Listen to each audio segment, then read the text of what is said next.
मैं हूं प्रभाकर मिश्रा। कोर्ट कचहरी और कानून से जुड़ी खबरें बताता हूं। आज वक्फ संशोधन कानून को चुनौती देने वाली याचिकाओं पर सुनवाई हुई। सुनवाई में क्या हुआ, विस्तार से बताने के लिए हमारे साथ हैं इस मामले में वकील वरुण कुमार सिन्हा जी। वरुण जी, शुरुआत मुस्लिम पक्ष से हुई थी। पहले तो बताएं कि मुस्लिम पक्ष की तरफ से क्या क्या आपत्तियां रखी गई कोर्ट के सामने। देखिए, मुस्लिम पक्ष के तरफ से जो मुख्य रूप से 4 आपत्ति रखी गई थी, उनकी पहली आपत्ति यह थी कि जो भी जुडिशियल रेमेडी का प्रोविज़न पहले था उसको डन अवे कर दिया गया है। उनका जो दूसरा आपत्ति था कि हमारा जो भी वक्फ प्रॉपर्टी है उसको होल सेल में टेक ओवर करने की प्रक्रिया भारत सरकार के द्वारा अमेंडेड एक्ट 2025 के माध्यम से की जा रही है।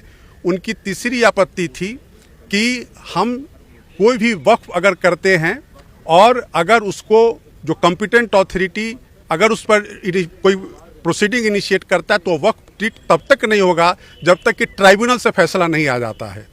और उनका जो चौथा जो चैलेंज था, उनका ये कहना था कि जो ट्राइबल एरिया में जो वक्फ लैंड है उसको भी ये टेक ओवर करने की प्रक्रिया कर रहे हैं।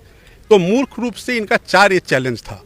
उस पर भारत सरकार के तरफ से सॉलिसिटर जनरल ने चारों बिंदुओं पर और उसके अलावा भी और जो कुछ बिंदु थे उस पर एक एक करके आज अपना जवाब दिया।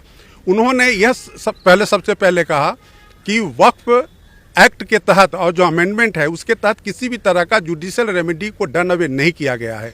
इस सिलसिले में उन्होंने सेक्शन 83 का हवाला दिया और यह बताने की कोशिश की कि सारे जुडिशियल रेमेडी आज भी अवेलेबल हैं। दूसरी बात उन्होंने कहा कि कोई भी वक्फ अगर वो गलत तरीके से हुआ है, उसका कोई डॉक्यूमेंट नहीं है, तो कॉम्पिटेंट अथॉरिटी अगर कोई प्रोसीडिंग चलाता है और रिपोर्ट देता है तो उसके खिलाफ एग्रीड पार्टी ट्राइब्यूनल जा सकता है। एक सॉलिसिटर जनरल ने एक बात कही कि एक फॉल्स नैरेटिव सेट करने की कोशिश हो रही है कि इस कानून के आने के बाद वक्फ की प्रॉपर्टी हड़प ली जाएगी, क्योंकि जब कागज मांगा जाएगा, दस्तावेज मांगा जाएगा तो वो दस्तावेज उपलब्ध नहीं होगा। उस पर क्या उन्होंने कहा? देखिए, उन्होंने इस पर बहुत स्पष्ट कहा कि 1923 का जो कानून है उस कानून के तहत जो वक्फ रजिस्टर्ड हैं और अभी जो अमेंडमेंट आया है उसमें स्पष्ट कहा गया है कि अमेंडमेंट के दिन से 6 महीने के अंदर अगर अमेंडमेंट के पहले जो रजिस्टर्ड है उस पर किसी भी तरह का आपत्ति नहीं किया जाएगा और 6 महीने के अंदर उसको रजिस्टर करा लेना है। अगर वो नहीं कराते हैं तो वो वक्फ प्रॉपर्टी ट्रीट नहीं किया जाएगा। आज स्पष्ट शब्दों में उन्होंने ये बात अदालत को समझाया और ये कहा कि रजिस्ट्रेशन कितना इम्पोर्टेंट है, किस लिए इम्पोर्टेंट है, ताकि पब्लिक को जो उसका बेनिफिशियरी है और सरकार के पास एक डाटा रहना चाहिए कि कितनी वक्फ की संपत्ति पूरे देश में है। ये भी बात की ये प्रैक्टिसिंग मुस्लिम जो 5 साल प्रैक्टिसिंग इस्लाम प्रैक्टिस किया रहेगा वही वक्फ कर सकेगा, इसके पीछे क्या तर्क दिया गया? देखिए, इसका जो कंटेक्स्ट उन्होंने दिया कि पर्टिकुलरली जो ट्राइबल एरिया में जो ट्राइबल लड़कियों से मुस्लिम शादी करके उसको मुसलमान में ले आते हैं और उसका जो शेयर उसका पेरेंटल प्रॉपर्टी में है उसका वक्फ करवा करके फिर उसको छोड़ देते हैं। नतीजा क्या होता है कि पुनः उस लड़की को वापस अपने ट्राइबल सेक्ट में जाना पड़ता है। इसीलिए यह 5 साल का कि वही वक्फ माना जाएगा कि अगर वो कन्वर्ट हो करके 5 साल के तक इस्लाम की प्रैक्टिस करती है या करता है, उसके बाद ही वो इस तरह वो वक्फ कर सकता है। एक और आपत्ति है कि इसमें जो वक्फ बोर्ड या सेंट्रल काउंसिल में गैर मुस्लिमों को शामिल करने की बात है जिस पर विरोध किया जा रहा है, इस पर जो ट्रस्ट और वक्फ का जो अंतर स्थापित करने की कोशिश की, जो दलीलें दी थी, सॉलिसिटर ने क्या कहा था?